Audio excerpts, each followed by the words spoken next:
महीने लोग नॉनवेज नहीं खाते हैं, फिर नवरात्र आया तो नहीं खाएंगे, और ऐसे कई फेस्टिवल आते हैं जब कई कई दिन तक लोग नॉनवेज नहीं खाते हैं। ठीक है, आप नॉनवेज मत खाइए, लेकिन आपको बहुत कॉन्शियस रहना पड़ेगा कि वेजिटेरियन खाना जब खा रहे हैं तो वेजिटेरियन खाना से आपका प्रोटीन रिक्वायरमेंट पूरा होना चाहिए। 1 ग्राम पर केजी बॉडी वेट, यानी कि 60 किलो के आदमी को 60 ग्राम खाना चाहिए। ऐसा नहीं है कि vegetable sources of protein say protein पूरा नहीं होगा, उससे भी पूरा हो सकता है।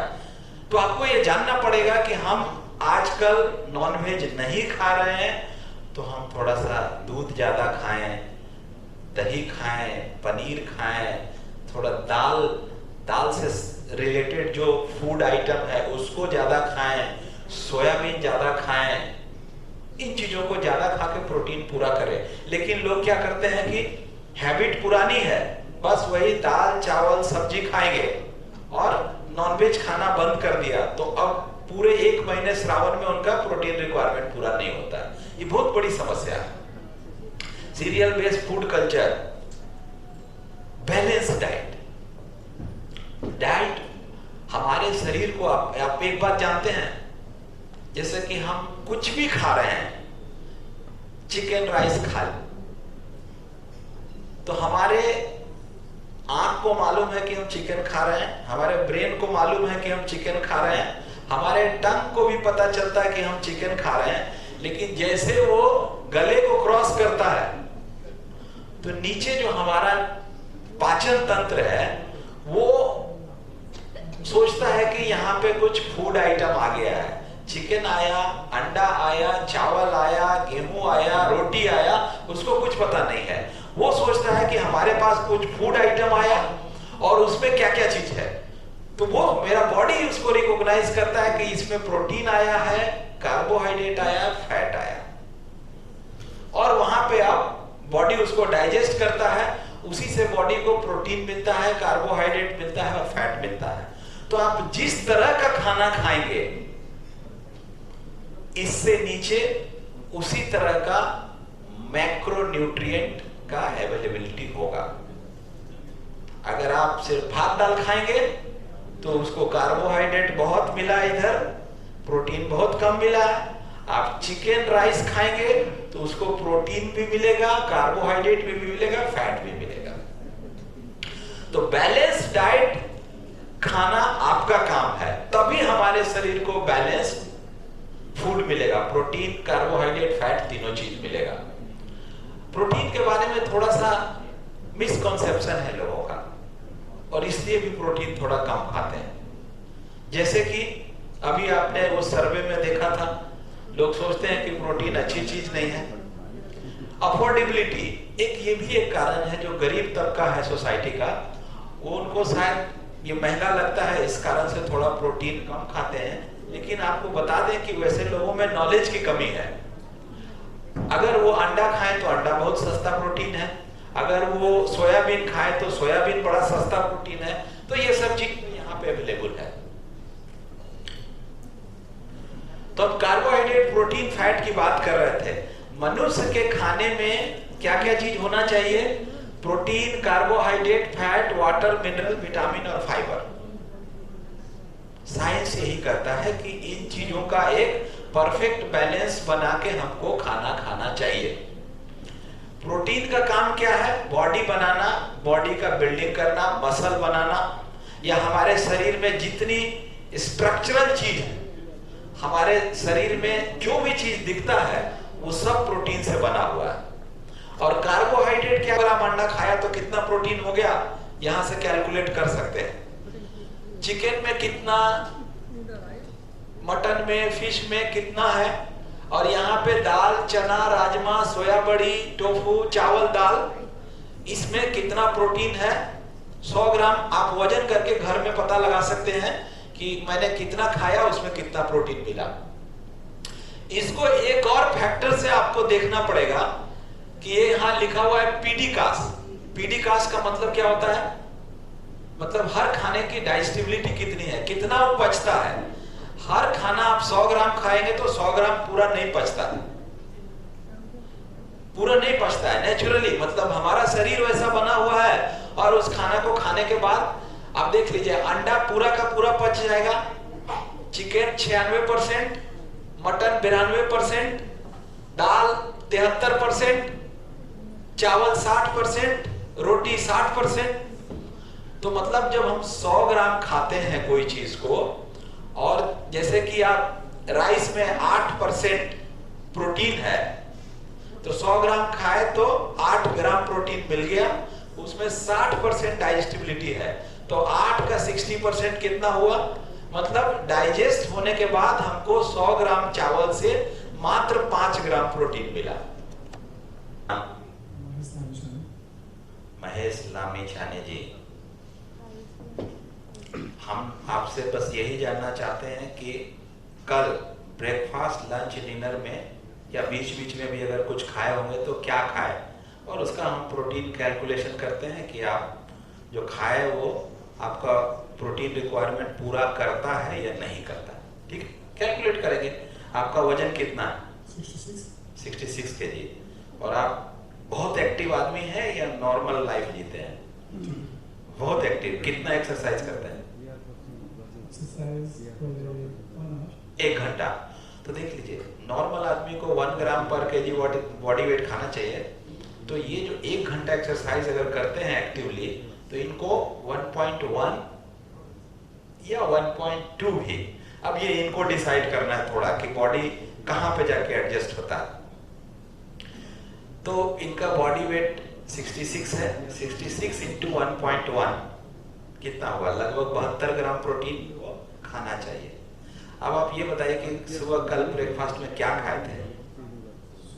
हाँ नहीं, कल 24 घंटे का बात करते हैं। Lemon water, no protein. और हाँ? चना लगभग कितना खाए? अंदाजे से बताइए ना, हम तो फिर ग्राम में बताएंगे आपको। और एक बॉयल एग और इतना सा भिगा, हाँ, चना भिगाया हुआ।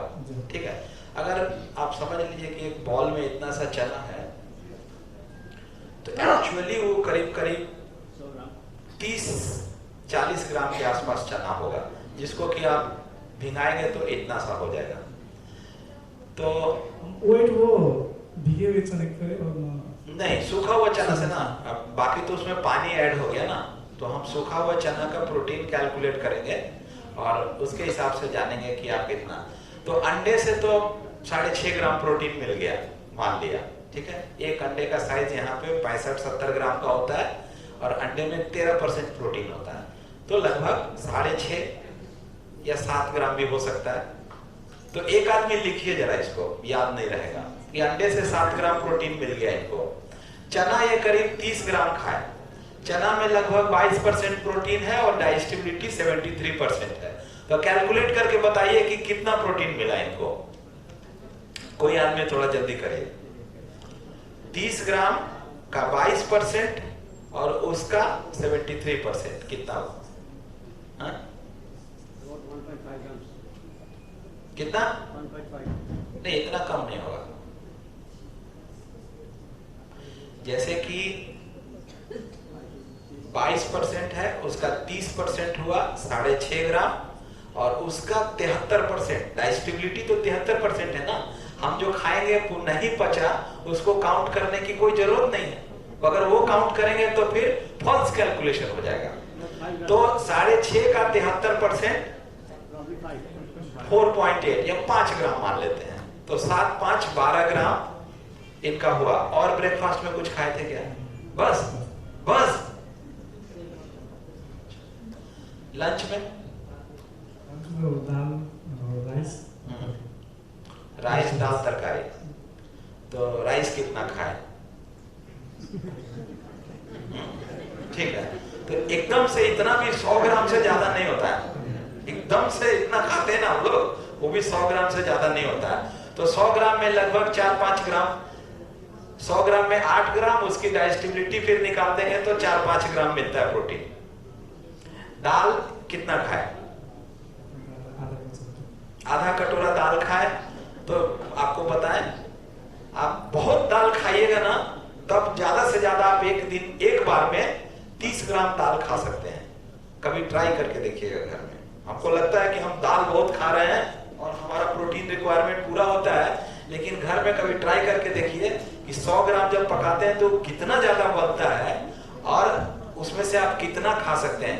100 ग्राम दाल का पूरा दाल अगर कोई खा ले तो बहुत बड़ा बहादुर उसको हम मानते हैं। तो ये जो खाए होंगे तो लगभग 20 ग्राम दाल खाए होंगे, तो 20 ग्राम दाल में कितना प्रोटीन मिला होगा? दाल में वही 22-23% प्रोटीन होता है और 75% डाइजेस्टिबिलिटी होती है, तो 3 ग्राम मान लें।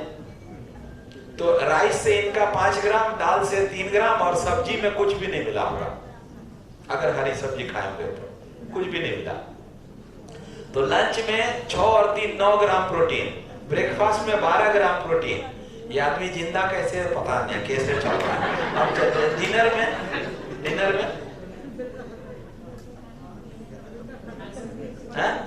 हाँ कल शाम का डिनर नहीं खाया। ये सब शौक है, यही हमारे जिंदगी में भी होता है। अच्छा स्नैक्स क्या क्या था बीच में?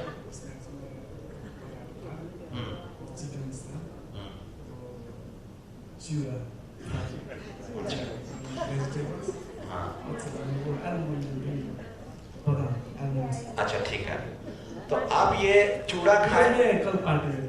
हाँ ठीक है मान लिया। तो डिनर इसलिए नहीं हुआ कि शाम को अच्छा पार्टी हुआ। चिकन कितना था?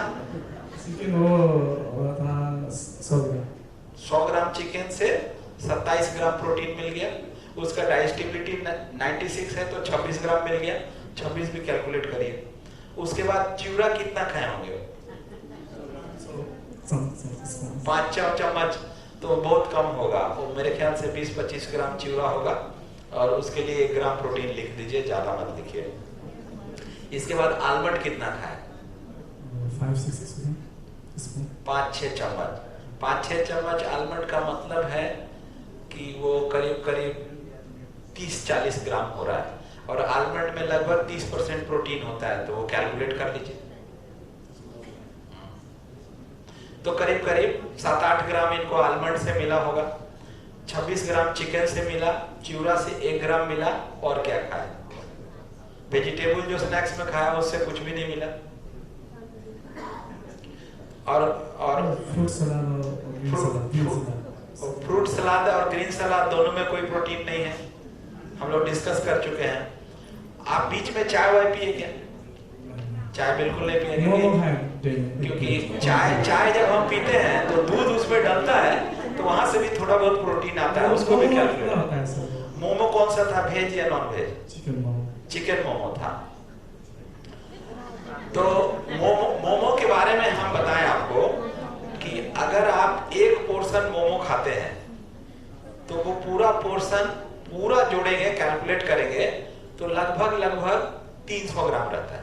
मतलब नॉर्मल साइज जो मिलता है 7-8 पीस जो देते हैं, तो 12 पीस बड़ा वाला, तो लगभग वो 300 से 350 ग्राम का पोर्शन रहता है। उसमें 300-350 ग्राम में 50 ग्राम मैदा निकल गया, 300 ग्राम स्टफ बचा और 300 ग्राम स्टफ में मेरे ख्याल से 1/3 चिकन रहता है, 2/3 दूसरी चीजें रहती है, फिलर मटेरियल रहता है। तो मेरे ख्याल से एक प्लेट मोमो में, इसको आप लोग जब आप घर में खाते हैं वो मोमो बनाते हैं तो बहुत एक्यूरेटली कैलकुलेट कर लीजिए। जब बाहर खाते हैं तो उसका भी एक रफ कैलकुलेशन अपने हिसाब से बना के रखिए, ठीक है। तो मेरे ख्याल से उस मोमो में भी करीब 150 ग्राम चिकन होगा। तो 150 ग्राम चिकन होगा तो 150 ग्राम चिकन से इनको कितना प्रोटीन मिला? लगभग 39 ग्राम, 40 ग्राम प्रोटीन मिला।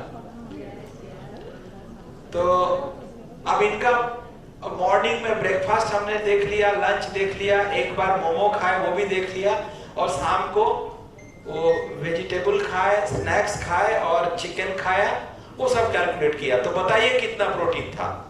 कोई कैलकुलेट किए क्या? कोई 96 ग्राम। तभी हमको लग रहा था तो स्किप करके भाग रहे थे कि हम बहुत थोड़ा खाते हैं। उतना थोड़ा खा के इंसान नॉर्मली हेल्दी नहीं रह सकता है।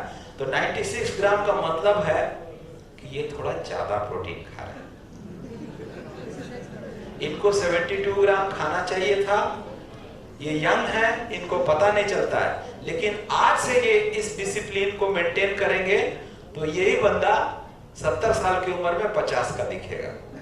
लेकिन प्रोटीन के साथ ऊपर नीचे करता रहा तो उल्टा भी हो सकता है।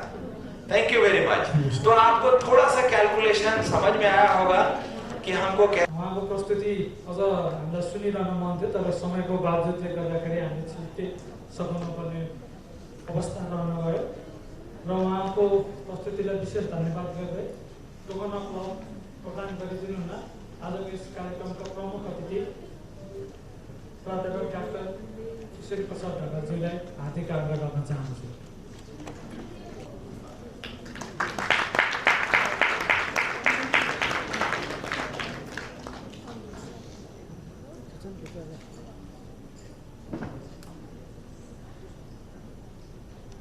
धन्यवाद। प्रदेशद्वारा आयोजित यो दोस्रो खण्डको कार्यक्रम पब्लिक हेल्थ एवेरनेस कार्यक्रमको प्रेजेन्टेसनको सत्र समापन भएको छ र हामी अब मन्तव्यको क्रममा अगाडि बढ्न गइरहेका छौँ र हामी विभिन्न ठाउँबाट आएको हुँदाखेरि रात पनि पर्न गइरहेको हुँदाखेरि छोटो रूपमा यसलाई हामी समापन गर्न गइरहेका छौँ। आजको यस कार्यक्रमको समग्र मूल्याङ्कन सहित र आगामी दिनहरूमा यस्ता कार्यक्रमहरू गर्दाखेरि कसरी कार्यक्रमहरू अझ प्रभावकारी बनाउन सकिन्छ भन्ने विषयवस्तु सहित आफ्नो मन्तव्य राखिदिनुहुन कालिका नगरपालिकाका मेयर विनोद रेग्मीज्यूलाई हार्दिक आग्रह गर्न चाहन्छु। यो छोटो समयमा यहाँ आएर बस्दाखेरि मोबाइलको घन्टीहरू थुप्रै बजिरहेको थियो, तर पनि फरक अनुभूति भएको मैले महसुस गरेको छु। हामीले जानेका बुझेका कुराहरू विशेष गरी प्रोटिनसँग सम्बन्धित र यस आज चाहिँ विशेष दिन अन्डा दिवसको पनि दिन भएको कारणले गर्दा व्यवसायलाई कसरी व्यवस्थित गर्ने र अन्डाको प्रयोग कसरी गर्ने यी कुराहरू पनि जोडिएर यहाँले जसरी प्रस्तुत गर्नुभयो यो कार्यक्रमले हामीलाई केही ज्ञान प्रदान गरेको महसुस गरेका छौँ। साथै आगामी दिनमा हामीले गर्ने क्रियाकलाप हामीले के खाइरहेका छौँ, के चाहिँ नखाएका छ, के खाएका छैनौँ, के गर्नुहुन्छ के गर्न हुँदैन भन्ने कुराहरूको हामी अरूलाई धेरै क्लास दिन्छौँ, तर मलाई अहिले यहाँ महसुस भयो कि म आफैलाई धेरै कुराहरू थाहा रहेनछ। यो जुन एउटा जान्ने अवसर प्रदान गर्नुभयो, म आयोजकलाई हार्दिक धन्यवाद दिन चाहन्छु।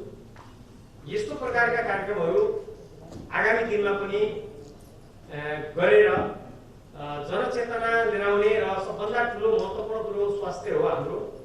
हाम्रो स्वास्थ्यलाई जबसम्म हामीले राम्रो बनाएर राख्न सक्छौँ त्यो नै सबभन्दा ठुलो सम्पत्ति हो भन्ने कुरा डाक्टर साहबहरूबाट जुन कुराहरू सिकाउनु भयो हामीहरूलाई र यसले गर्दा थोरै प्रेरणा मिलेको अनुभूत भएको छ र आगामी दिनमा यस संस्थासँग सहकारी गर्दै यो स्वास्थ्य लगायत अन्डाको प्रयोगको कुराहरू र भेटेरिनरी एसोसिएसनले गरेका कार्यक्रमहरूमा म कालिका नगरपालिकाको नगर प्रमुखको तर्फबाट गर्नुपर्ने सहकार्य गर्नुपर्ने काममा यहाँहरूसँग सहकार्य गर्दै आगामी दिनमा अगाडि बढ्ने कुरामा प्रतिबद्धता व्यक्त गर्न चाहन्छु। साथै हामीलाई पनि बोलाएर यो महत्त्वपूर्ण कार्यक्रममा हामीलाई दुई शब्द बोल्ने र यहाँहरूसँग साक्षात् रूपमा भेटघाट गर्ने जुन एउटा अवसर प्रदान गर्नुभयो आयोजकलाई म हार्दिक धन्यवाद दिन चाहन्छु र यो कार्यक्रमको सफलताको शुभकामना दिन चाहन्छु। धन्यवाद, नमस्कार। उहाँको महत्त्वपूर्ण समयको बावजुद पनि यस कार्यक्रमलाई समय प्रदान गरेर आइदिनु भयो र आफ्नो दुई शब्द राखिदिनु भएकोमा विशेष धन्यवाद प्रकट गर्दै मायाको चिन्ह प्रदान गरिदिनुहुन नेपाल भेटनेरी एसोसिएसनका केन्द्रीय उपाध्यक्ष कृष्ण काफ्ले सरलाई हार्दिक आग्रह गर्न चाहन्छु।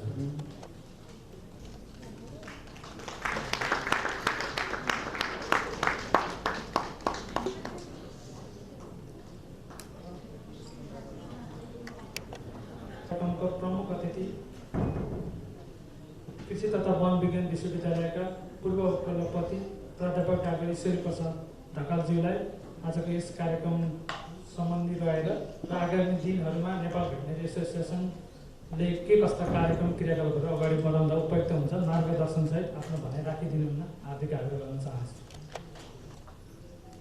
यो जुन कार्यक्रम यहाँले आज आयोजना गर्नुभयो यो धेरै फरक किसिमले गत वर्ष पनि यस्ता किसिमका कार्यक्रमहरू आयोजना हुन्थे र आजको कार्यक्रम मैले बुझेअनुसार बिहानदेखि नै यहाँहरूले स्कुलका भाइ बहिनीहरू शिक्षक साथीहरू सबैलाई बोलाएर यस सम्बन्धी जुन जानकारी दिनुभयो आफ्ना भविष्यका कर्णधारहरूलाई यङ जेनेरेसनलाई हामीले एजुकेट गर्नुपर्ने हुन्छ। त्यसको लागि यो कार्यक्रमको ब्युटी रहेको मैले महसुस गरेको छु। त्यसको साथसाथै जुन डेमोन्स्ट्रेसन गर्ने कार्यक्रम पनि रह्यो त्यो पनि धेरै उपलब्धिमूलक छ र साथसाथै जुन आज कार्यपत्र प्रस्तुता डाक्टर भोजराज अधिकारी, डाक्टर किशोर अधिकारी र हाम्रो एकदमै जान पहिचान पहिलेदेखि नै प्रोटिनमा हामीलाई सुसूचित गर्नुहुने डाक्टर पवन कुमार, उहाँहरूको जुन प्रस्तुति एकदमै प्र्याक्टिकेबल र एकदमै जुन हाम्रो दिनचर्यामा चाहिँ आवश्यक रहेको चाहिँ मैले महसुस गरेको छु।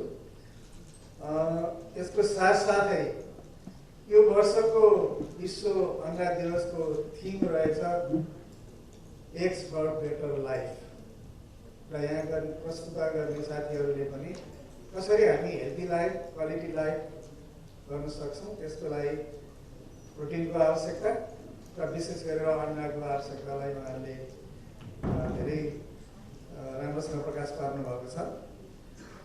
विशेष गरेर हाम्रो डाक्टर भोजराज अधिकारीले चाहिँ धेरै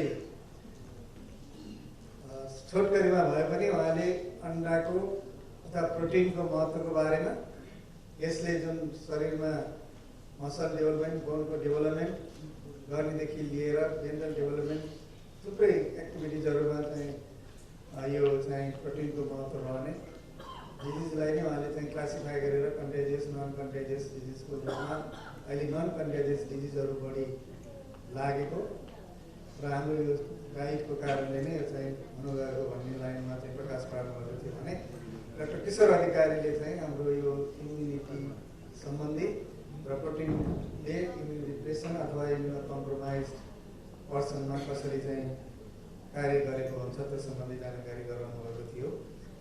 यहाँलाई थाहा नै छ हाम्रो अहिले विश्वमा सबभन्दा बढी अन्डा उत्पादन गर्ने देश चाहिँ चाइना हो, त्यसपछि America, India, Indonesia, Brazil, Japan पर्छ र त्यसको हिसाबले हेर्दाखेरि हामीले जुन कन्जम्सन गर्छौँ अन्डाको कन्जम्सन पर क्यापिटा कन्जम्सन भन्छौँ सबभन्दा धेरै गर्ने चाहिँ जापानमा 320वटा अन्डा एक वर्षमा एकजना व्यक्तिले खान्छ।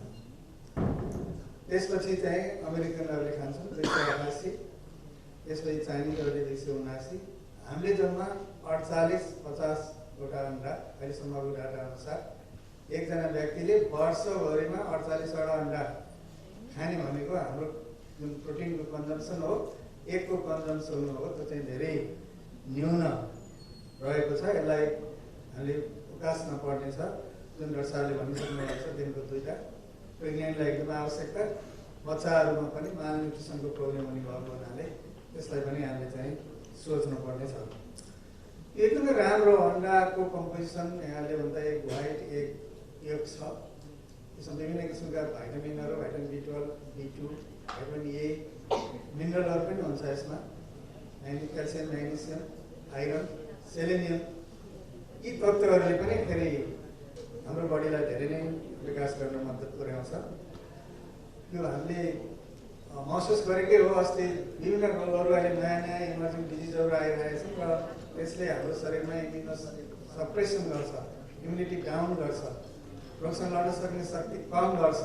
त्यो हिसाबले अस्ति कोभिड इन्फेक्सन हुँदाखेरि पनि हामीले प्रोटिन चाहिँ बढाउनुपर्छ भन्ने किसिमले चाहिँ प्रोटिन डाइटलाई बढाएका थियौँ र त्यो आवश्यक पनि हो। यो अब कसरी चाहिँ हामी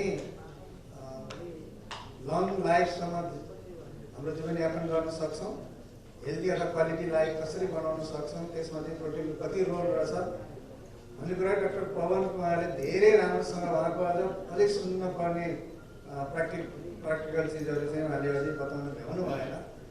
धेरै नै आवश्यक चिजहरू र कस्तो हाम्रो रिक्वायरमेन्ट के हो, हाम्रो डेली लाइफमा अहिले के कस्तो खानपिन भइरहेछ, त्यसमा हामीले कसरी हाम्रो डायटलाई चेन्ज गर्नुपर्ने हुन्छ र यी जुन नन इन्फेक्सियस डिजिजहरूलाई कम गर्न सकिन्छ त्यो लाइनमा हामी अगाडि बढ्नुपर्छ।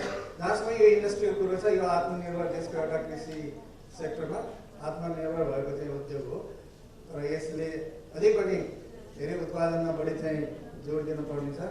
अन्त अहिले यसको जुन कोभिड र कोभिड पछाडिको दिनहरूमा पोल्ट्री इन्डस्ट्रीमा आएको जुन किसिमको एउटा चाहिँ समस्या छ, त्यसलाई हामीले सुधार गरेर अगाडि बढ्नुपर्ने हुन्छ। किनभने यो इन्डस्ट्री यस्तै छ, अप एन्ड डाउन भइरहेको छ।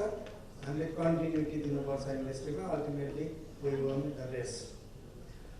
अब लास्टमा मैले के भन्न चाहेँ भने न्युट्रिसनल हेल्थको कुराहरू यहाँ दर्शकहरू र साथीहरूले राखिसक्नु भएको छ। अब हामी अलिकति अनुसन्धान र यो चाहिँ इन्भेन्सनमा जानुपर्छ, रिसर्च एन्ड इन्भेन्सनमा, जसले गर्दाखेरि हामीले ती चिजहरू जुन तत्त्वहरू, माइक्रोन्युट्रिएन्टहरू, माल न्युट्रिसनका प्रब्लमहरू, यसलाई जित्नको लागि चाहिँ हामीले के कस्तो रिसर्च गऱ्यौँ भने त्यसबाट चाहिँ हामीले हाम्रो जुन भोलिका यङ जेनेरेसनहरूलाई चाहिँ पास गर्नुपर्ने हुन्छ, त्यो लाइनमा हामी अगाडि बढौँ। र यो कार्यक्रम, यस्ता कार्यक्रम भइराख्नुपर्ने हुन्छ। भेटनरी एसोसिएसन बागमती प्रदेशले जुन कार्यक्रम गर्यो त्यसको लागि म उहाँहरूलाई विशेष आभार प्रकट गर्दै यो जुन आज यो नेपाल भेटनरी एसोसिएसनले यो कार्यक्रममा मलाई आमन्त्रण गरेर यो जुन जिम्मेवारी दिएको छ त्यसको लागि पनि धन्यवाद दिँदै आफ्नो भनाइ टुङ्ग्याउँछु। धन्यवाद। र सरको उपस्थितिलाई विशेष धन्यवाद प्रकट गर्दै आजको यस कार्यक्रमको प्रमुख अतिथिको रूपमा हाम्रो निमन्त्रणा स्वीकारेर पालिदिनु भएकोमा विशेष धन्यवाद प्रकट गर्दै नेपाल भेटनरी एसोसिएसन बागमती प्रदेशका अध्यक्ष डाक्टर सुलभ श्रेष्ठजीबाट सरलाई मायाको चिह्न प्रदान गरिदिनु हुन हार्दिक आग्रह गर्न चाहन्छु।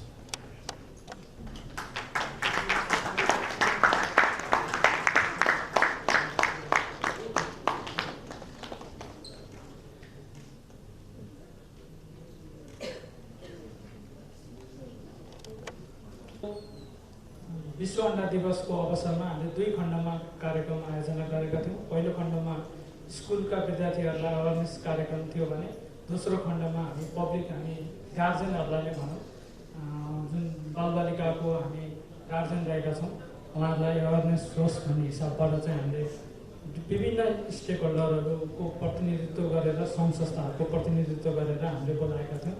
जसमा चाहिँ वान हेल्थ एक्सन एप्रोचबाट पनि हामीले medical association, public health, nursing, environment सेक्टरमा काम गर्ने, एग्रिकल्चर सेक्टरमा काम गर्ने, भेटनरी सेक्टरमा काम गर्ने लगायत विभिन्न रोटरी क्लब, एनजिओ, आइएनजिओ लगायतका विभिन्न सङ्घ संस्थाहरूको प्रतिनिधित्व गरेर यो म्यासेज चाहिँ वाइडर डिसेमिनेसन होस्, ताकि तलसम्म पनि पुगोस् र जानकारी पाओस् भन्ने हाम्रो उद्देश्य रहेको छ। र आगामी दिनहरूमा पनि यस्ता कार्यक्रमहरूको लागि हामी तपाईँहरूसँग सहकारी समन्वय गर्ने प्रण गर्न चाहन्छौँ। र आजको यस विश्व अन्डा दिवस कार्यक्रममा पाल्नुभएका सम्पूर्ण विशिष्ट महानुभावहरूलाई धन्यवाद प्रकट गर्नु पनि चाहन्छु। र आजको यस औपचारिक कार्यक्रमको समापन गरिदिनु हुन नेपाल भेटनरी एसोसिएसन बागमती प्रदेशका श्रद्धेय अध्यक्ष डाक्टर सुलभ श्रेष्ठजीलाई आजको यस कार्यक्रम समापन गर्नुहुँदै आफ्नो अमूल्य मन्तव्य राखिदिनु हुन हार्दिक आग्रह गर्दै म पनि यहाँबाट बिदा हुन चाहन्छु। हस्त नमस्कार। 2022 को अवसरमा हुन गइरहेको राइट टु प्रोटिन सेमिनारको प्रमुख अतिथि डाक्टर आइपी ढकाल, पूर्व कुलपति कृषि तथा वन विश्वविद्यालय रामपुर चितवन, अतिथि प्राध्यापक डाक्टर मोहम्मद बसिर बिन, एफएबीएफ रामपुर चितवन, अतिथिज्यू विनोद रेग्मी सर, मेयर कालिका नगरपालिका, अतिथिज्यू विमला तामाङ, उपप्रमुखज्यू कालिका नगरपालिका, अतिथिज्यूहरू कृषि तथा वन विश्वविद्यालयका सहप्राध्यापकज्यूहरू, भरतपुर महानगरपालिका वडा अध्यक्षज्यूहरू तथा जनप्रतिनिधिज्यूहरू, कृष्ण भक्त भट्टराई सदस्य जिसेसा चितवन, विभिन्न सरकारी कार्यालयका प्रमुखहरू, राष्ट्रिय पक्षी रोग अन्वेषण प्रयोगशाला भेटनरी अस्पताल तथा पशु सेवा विज्ञान केन्द्र, भरतपुर महानगरपालिका कर्मचारीज्यूहरू, रत्नगर, राप्ती, कालिका, खैरेनी नगरपालिकाका कर्मचारीज्यूहरू, एनबिए का प्रेसिडेन्ट डाक्टर चित्रकाजीज्यू, नेपाल मेडिकल एसोसिएसन का डाक्टर अनिल विक्रम कार्कीज्यू, नेपाल जनस्वास्थ्य सङ्घ, नेपाल नर्सिङ सङ्घ, उद्योग वाणिज्य सङ्घ चितवन वातावरण तथा स्वास्थ्य संयोजक धनप्रसाद पोखरेलज्यू, चितवन उद्योग सङ्घका त्रिचरण पौडेलज्यू, नेपाल पशु पंक्षी औषधि व्यवसाय सङ्घका अध्यक्ष पूर्णचन्द्र सापकोटाज्यू, नेपाल पोल्ट्री महासङ्घका उपाध्यक्ष डाक्टर अर्जुन अर्यालज्यू, नेपाल कुखुरा व्यवसाय मञ्च चितवन तथा नवलपुर क्षेत्रका रोटरी क्लब तथा अध्यक्ष तथा प्रतिनिधिहरू, विभिन्न सरकारी सङ्घ संस्थाका आमा समूहबाट पाल्नुभएका प्रतिनिधिज्यूहरू, कार्यक्रम प्रस्तुतकर्ताज्यूहरू, युसेकका protein ambassador doctor Pawan Kumar ज्यू, सम्पूर्ण भेटरेन तथा उपस्थित सम्पूर्ण पत्रकार साथीहरूमा यहाँहरूलाई सबैलाई म यहाँ स्वागत गर्न चाहन्छु। नेपालमा पोल्ट्री सेक्टरले कुल ग्राहक उत्पादनमा 4% योगदान दिएको छ। पोल्ट्री सेक्टर दिनानुदिन विकसित हुँदै गएको उच्च प्रविधियुक्त माध्यमबाट राज्यलाई थप योगदान दिन सक्ने कुरामा दुविधा छैन। हाल नेपाल अन्डामा आत्मनिर्भर भए पनि वार्षिक खपत प्रति व्यक्ति अन्य विकसित देशहरूको तुलनामा निकै कम रहेको पाइन्छ। यस्ता कार्यक्रमबाट अन्डाको उत्पादन तथा उत्पादकत्व वृद्धि पुग्नुमा सघाउ हुनुको साथै प्रति व्यक्ति उपभोग गर्ने क्षमतामा पनि अभिवृद्धि हुनुमा विश्वास लिएको छु। आज विश्व अन्डा दिवसको अवसरमा हामीले 2 खण्डमा कार्यक्रम आयोजन गरेका छौँ। पहिलो खण्डमा 5 वटा स्कुल सरकारी तथा निजीबाट प्रत्येकबाट 30 जना विद्यार्थीहरू र 2 जना शिक्षकका उपस्थितिमा कार्यक्रम सम्पन्न भएको थियो भने यो दोस्रो खण्ड हो। यो दोस्रो खण्डमा पोल्ट्री भ्यालु चेनसँग सम्बन्धित प्रोड्युसरदेखि कन्ज्युमरसम्मका संलग्न विभिन्न सङ्घ संस्था प्रतिनिधिहरू तथा वान हेल्थ एप्रोच अनुसार एनिमल हेल्थ, ह्युमन हेल्थ तथा इन्भाइरोमेन्टल क्षेत्रका सम्बन्ध सरकारवालाहरूको उपस्थितिमा यो दोस्रो खण्ड कार्यक्रम गरेका छौँ। आज कार्यक्रममा छोटो समयको बावजुद निमन्त्रणा स्वीकार गरी पाल्नुहुने सम्पूर्ण प्रमुख अतिथिज्यू, विशिष्ट अतिथिज्यूहरू र सम्पूर्ण महानुभावहरूमा तथा यस कार्यक्रममा प्रायोजन गर्नुभएका अमेरिकन सोभियत एसोसिएसन युसेक प्रति विशेष हार्दिक कृतज्ञता प्रकट गर्दै अहिलेको औपचारिक कार्यक्रम समापन भएको घोषणा गर्न चाहन्छु। धन्यवाद, नमस्कार।